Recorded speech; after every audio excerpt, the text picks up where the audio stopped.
हाँ, तो आज हम बात करें कुबेरा फिल्म के ट्रेलर में जो डायलॉग्स हैं उनकी। सोर्स तो पता ही है, यूट्यूब पर जो ट्रेलर आया है। हाँ। और कोशिश ये समझने की है कि ये डायलॉग्स मतलब कहानी के किन टकरावों की तरफ इशारा कर रहे हैं। जी बिल्कुल। और शुरुआत ही ऐसी है जो एकदम ध्यान खींच लेती है।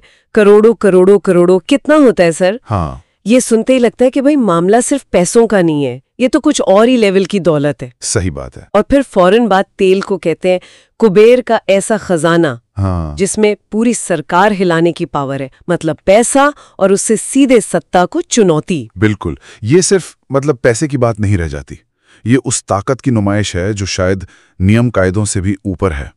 पहली झलक में ये अंदाजा हो जाता है कि हम एक ऐसी दुनिया देख रहे हैं जहां सत्ता का खेल बहुत बेरहम होने वाला है। हाँ, जहाँ शायद नियम कानून बस नाम के लिए हो। शायद, हाँ। और इसी बेरहम खेल का अगला लेवल दिखता है उस खजाने यानी तेल पर कब्जे की होड़ में।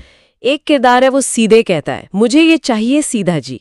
हाँ, ये सिर्फ एक इच्छा नहीं लगती, एक तरह का ऐलान है। ऐलान है, बिल्कुल, जैसे ताकत पर अपना हक जता रहा हो। और इस ऐलान को और वजन मिलता है उस दूसरे डायलॉग से। कौन सा वाला? वो जो कहता है, इस देश में पैसा और पावर ही चलता है, नियम कानून नहीं। ओहो, अच्छा।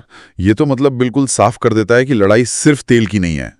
लड़ाई उस सिस्टम पर कंट्रोल की है जहां माना जाता है कि पैसे और ताकत से कुछ भी हो सकता है। हाँ, और जहां इतनी ताकत है वहां फिर खतरा भी उतना ही बड़ा है। बिल्कुल। एक तरफ तो सीधी धमकी है, किसी ने अगर मुंह खोला ना तो मार डालूंगा, एकदम रॉ।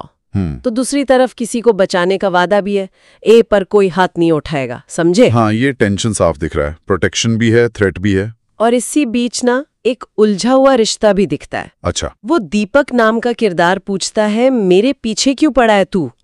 और जवाब आता है, मैं आपके सिवा किसी को नहीं जानता मैडम।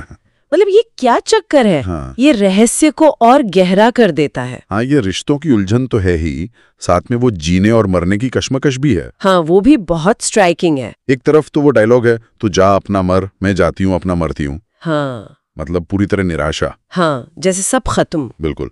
पर फिर दूसरी तरफ कोई सलाह दे रहा है, मरना मत मैडम, जीने के लिए जियो। अच्छा। तो ये दिखाता है कि चाहे हालात कितने भी बुरे हों, वो जीने की या जिंदगी बचाने की कोशिश वो जारी है। मतलब उम्मीद और नाउमीदी दोनों साथ साथ चल रहे हैं। एग्जैक्टली। और इस सब के बीच एक किरदार है देवा।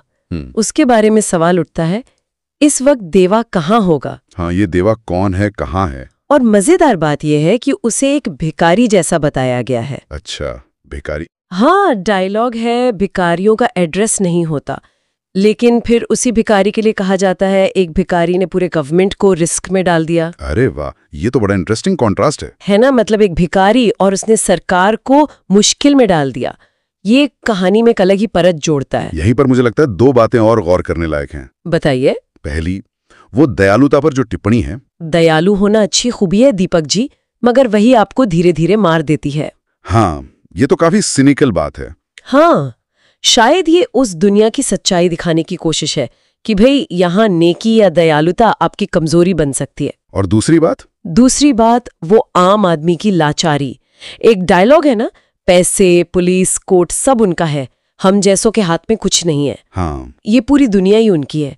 ये उस बेबसी को दिखाता है कि सिस्टम कितना ताकतवर के पक्ष में झुका हुआ लगता है। सही बात है, ऐसा लगता है कि कोई उम्मीद ही नहीं बची।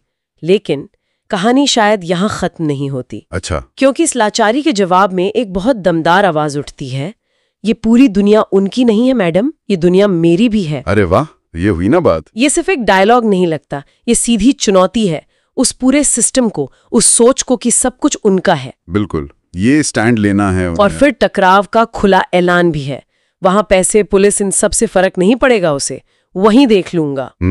मतलब अब लड़ाई शायद बराबरी के मैदान पर नहीं, किसी और ही लेवल पर लड़ी जाएगी, जहां ये सब चीजें मायने नहीं रखती। सही है। तो ये सारे डायलॉग्स मिलकर एक तस्वीर बनाते हैं। हाँ, तो इन संवादों से मतलब साफ है कि कहानी में दौलत है, सत्ता का नशा है, भ्रष्टाचार है, निराशा है, उम्मीद भी है, और सबसे बढ़कर वो सिस्टम के खिलाफ एक अकेले या शायद कुछ लोगों के खड़े होने की जंग। ये सब पहलू दिखते हैं। यहाँ पर एक सोचने वाली बात ये उठती है। क्या? कि वो किरदार जिसे भिखारी कहा जा रहा है, मतलब जिसे समाज में सबसे शक्तिहीन माना जाता है, वो उस पूरे तंत्र को कैसे चुनौती दे सकता है जिसके लिए कहा गया कि पूरी दुनिया ही उनकी है? हाँ, ये बड़ा सवाल है। क्या ये टकराव ताकत की हमारी जो परिभाषा है उसे ही बदल देगा। क्या ताकत सिर्फ पैसे या पुलिस से ही आती है या उसका कोई और सोर्स भी हो सकता है? ये वाकई सोचने वाली बात है। क्या ताकत का मतलब कुछ और भी हो सकता है? इसी सवाल के साथ मुझे लगता है आज की ये बातचीत यहीं रुकती है।